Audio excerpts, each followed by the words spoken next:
Hanging drywall on the ceilings.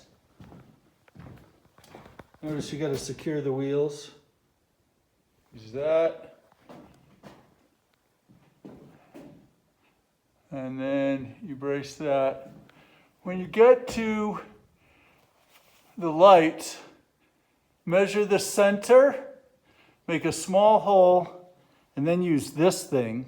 It's a router. It spins. The tip is not sharp. And you go in the hole, go to the edge, hop over it, and then on the outside, you go around it, and then you can cut out the hole. We hope that helps you. Hanging drywall and cutting out light holes.